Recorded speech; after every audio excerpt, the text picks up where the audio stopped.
teams, ultimately sets you up to manage larger and larger organizations. I think that's one thing. And part of that scale is you also start to transition from a product owner into a business owner. And that's a big piece. So you start to learn things like P&L and how do you make a market and create markets that didn't exist. So number one is scale. Number two is product cycles. I think it's very easy to kind of get to this one stage where you're like, hey, I was part of creating this. But if you think about the product cycles, you have to go through creation to launch, to refine, to scale, and then to innovate and evolve from there.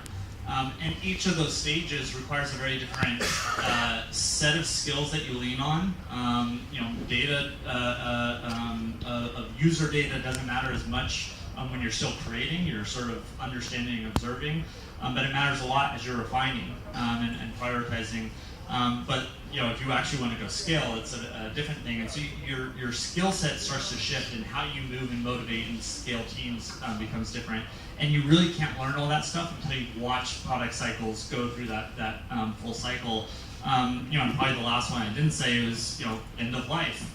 How do you decide when to kill a product? This thing that you put in all this time and effort that really doesn't make sense. Or what if it's actually a product that is thriving, but those product resources would be better on this other thing that's actually a bigger market.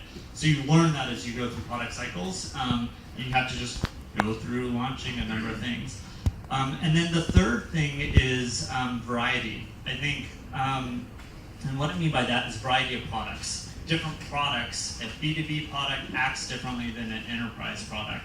A product that is a social network acts different than a hardware software product. How you manage hardware teams, is different than how you manage software teams. So seeing that variety brings a much larger tool set to bear.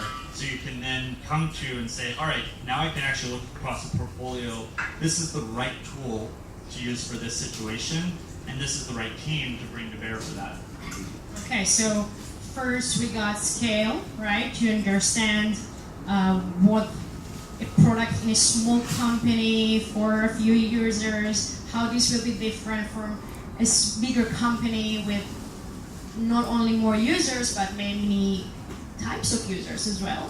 Second would be a true understanding of opportunity of cost, right? What is happening in another dimension, in another world, if you've left this product aside and either took this effort and resources and did it something else, or just tweaked it, right? So I agree with you. I think this is the biggest challenge for a product manager.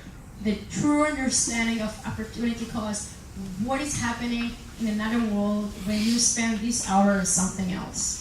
And the third is variety.